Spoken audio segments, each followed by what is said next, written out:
On Manas Jaiswal and Siddharth Sedani on Buy Now Sell Now. And Manas, take us through your outlook on the markets today. Lifetime highs. Do you believe that we are here to see the traction continuing? What kind of levels are you mapping out on the index? Definitely the trend is positive because very clearly Nifty is making higher tops and higher bottoms. Last week, 2 days back, we saw some correction, but again Nifty resumed the rally, and since today it has already crossed the resistance level of 11,375.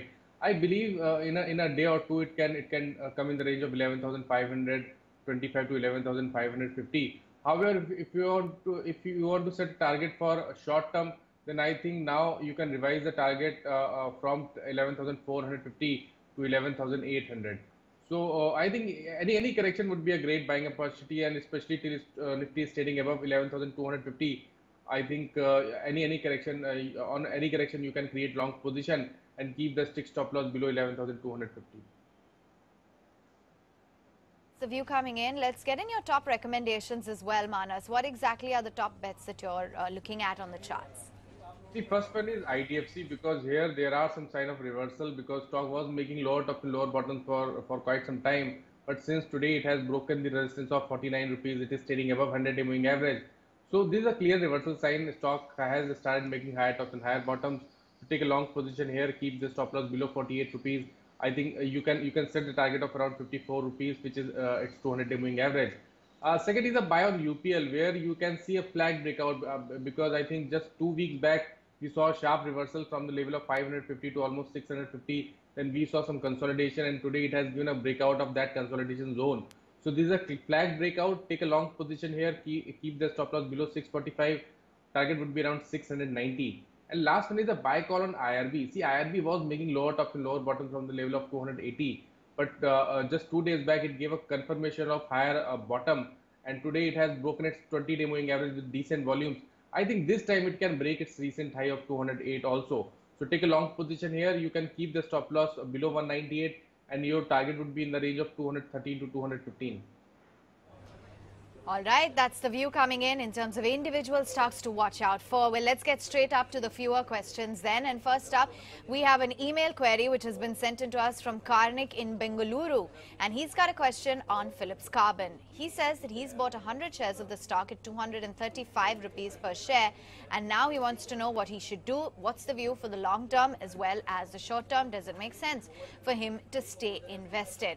Well, let's understand the overall fundamentals first up. And Siddharth, give us a view as to how you've read into the earnings.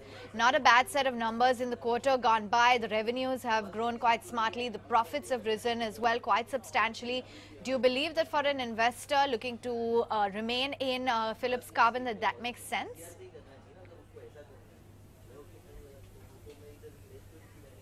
Good morning.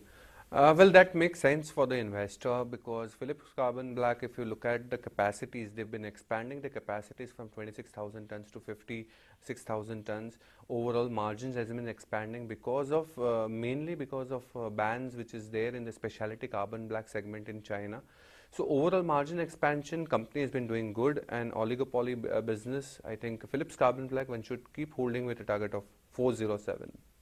Hold on with the target of 407. There is strong traction which is being built up. But let's also look at what the overall chart pattern indicates. And Manas, having had a closer look at the stock from where it's moved and where it's currently trading at, given the fact that our investor here has purchased it at about 235, what's your analysis based on the chart patterns? See, we saw a ultimate rally from the level of 50 rupees to almost 275 rupees in the year of 2017.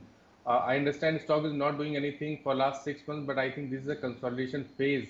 It is moving in a band of 275 and 200, and now looking at the short-term charts and volume, I believe that it can break 275 soon.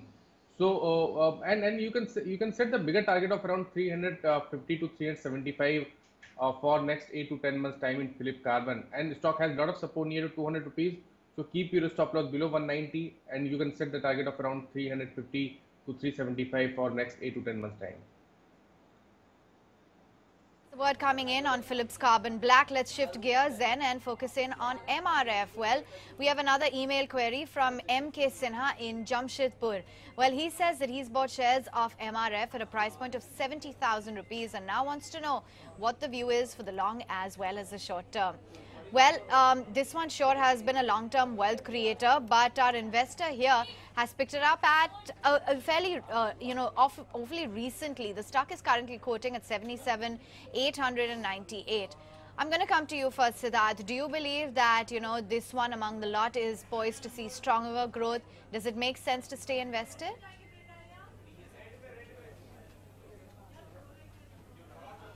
Well, in the tire space, MRF has been a blue chip stock and people have really made a lot of wealth out of it. I think for this investor, you stay put with the investment. The target should be around 83,400. Overall perspective in the replacement market segment, they are increasing their market share.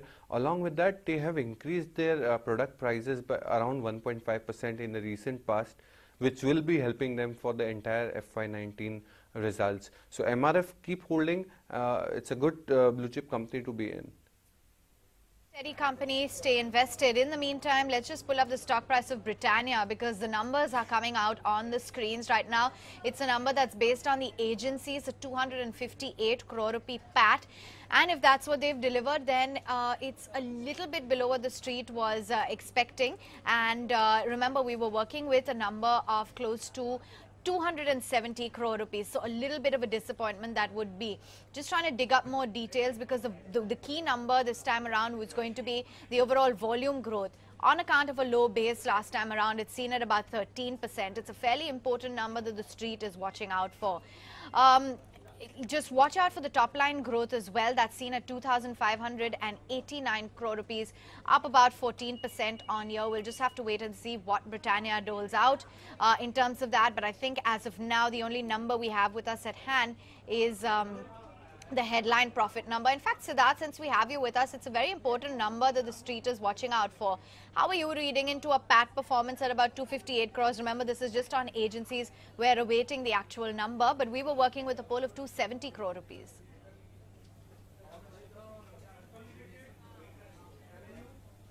Well, Britannia being a consumption play and looking at the historical performances of all the consumption FMCG companies like HUL, Dabur for that matter, has really posted good set of numbers. I think Britannia can also surprise in terms of numbers from the bottom line as well as in terms of volume growth is concerned.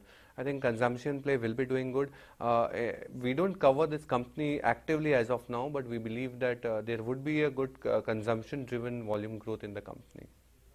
Consumption-driven volume growth will be seen in the company. That's the word coming in on Britannia, as we're just waiting for more details as well to trickle in on the earnings going forward. But just take a look at the stock. It's nosedive right now in trade, and clearly it's not showing any signs of a recovery kicking in. Just trying to dig out more details.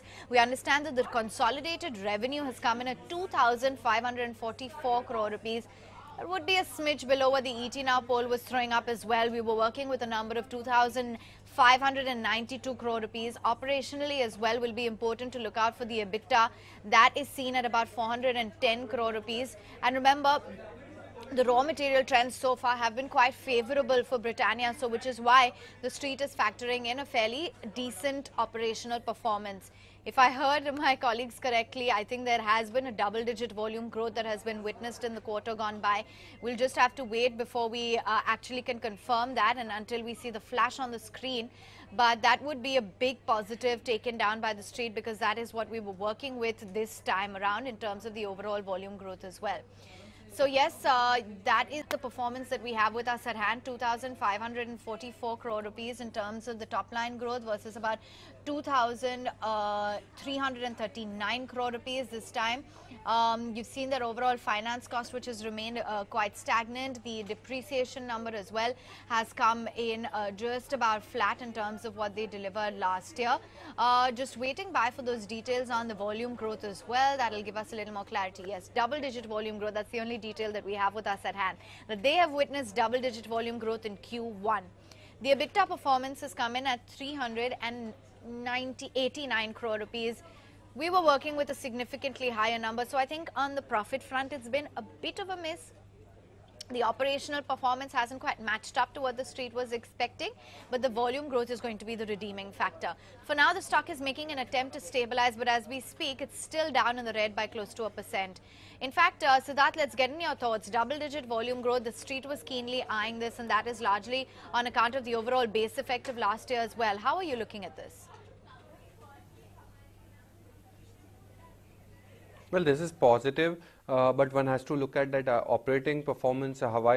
We've seen some kind of a hit in the operating performance vis-a-vis to the estimates and the expectations. But I think double-digit volume growth will be well received in the street, and this is what the trend was if you look at the other FMCG companies. All right, that's the view coming in on the overall volume growth as well, and just about finding its feet.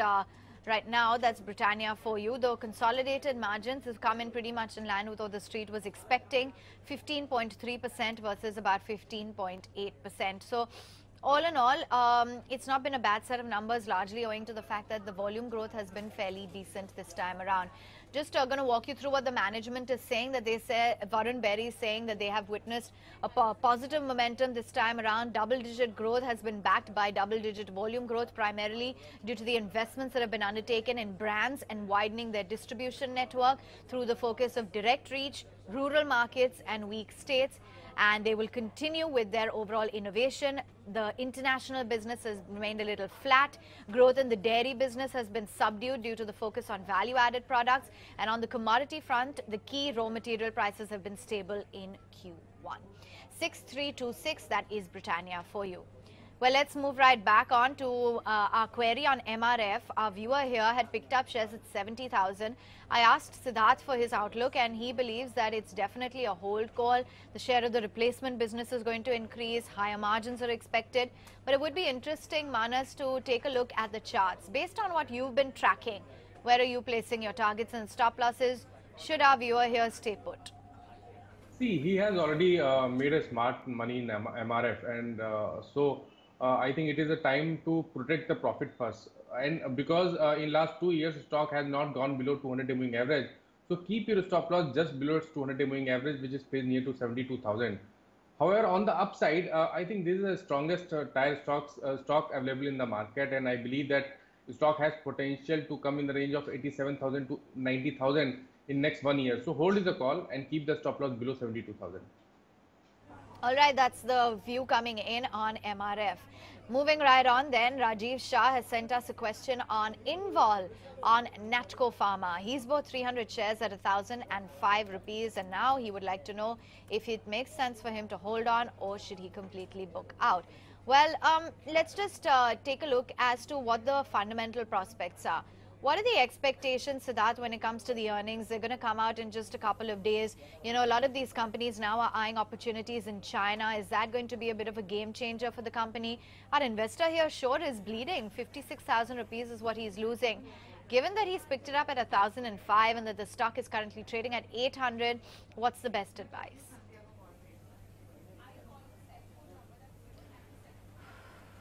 Well, for Natco Pharma, we have a target of 937. Below the acquisition price of the investor, but overall this company has been doing good in terms of oncology segment is concerned. Balance sheet has been strong, sharp focus on the complex filings which they have done in the US FDA. I think overall perspective we can expect around 16% CAGR growth in terms of revenues for coming 2 years. It's a good company to be in, but one has to always review once our target is reached around 937. The outlook coming in. Let's also understand what the technical take is. Natco Pharma, what's the chart suggesting? See, in the month of Feb, we saw a sharp correction in Natco Pharma from the level of around 1,000 to almost 750. But for last, I think 6 months, stock is not doing anything. It is moving in a band of 750 and 850. And now looking at the charts, I think in the coming days, the possibility is very high that it can break its upper band of 850, and it can come again. It can again come in the range of 975 to 1,000. So I think hold is a call because stock has a lot of support near to 750 rupees. So keep your stop loss over there. I hope you've taken note. Those are the levels to map out on Natco Pharma. Stop loss 750, but definitely the recommendation is that you can even buy more and hold on to the stock.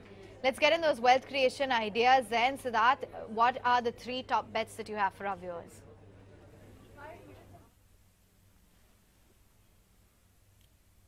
Well, the 3 wealth creation ideas we have for our viewers is, the first is Aditya Birla Fashion and Retail. We have upgraded the target to 197. If you look at the numbers have come fabulously well. If we talk about the profits, it was positive 5 crores versus the loss of 20 crores on a YY basis. In particular, the business sets, if you talk about pantaloons, which has seen an expansion of the margins around 330 basis point of around 9.6%, and we can expect this margins to continue. Same store growth was little missed, but I think despite that also the margins have expanded, so we can expect a further expansion in margins for pantaloons going forward. We estimate a 12% CAGR growth in terms of revenues are concerned in next 2 years. Expansion in the other brand portfolios of Madura Fashions, likes of Louis Philippe, Van Heusen, Alan Solly. Aditya Birla Fashion in the retail space looks very interesting to us. We are very positive with a target of 197. The second company would be Syngene International. This company is into the CRAMS business. Numbers has been 50% jump in terms of revenues are concerned. Overall, looking at the product profile, I think this company will be posting good set of numbers. We have expansion and capex in place. This quarter they have given $5 million expansion, which the overall reaches to $200 million. Looking at the balance sheet, looking at the capabilities, increasing the capacities, Syngene International in the CRAMS business looks very interesting to us with a target of 717. And a third wealth creation idea would be Yes Bank. Again, a private banking space, the numbers has been really good. If we talk about the asset quality, is one of the best in the corporate lenders. ROEs are around 20%, whereas loan growth has been clocked in very nicely around 50 odd percent. If we talk about the retail segment, we've seen a 14 odd percent growth, a growth of around 146% in the retail segment loan growth. Management expects 30% loan growth going forward. Overall, asset quality has been also stable. We like Yes Bank in the private banking space with a target of around 426. Those are some of the top wealth creation ideas that are being advocated. Thank you so much, Siddharth, as well as Manas, for joining in today on the show.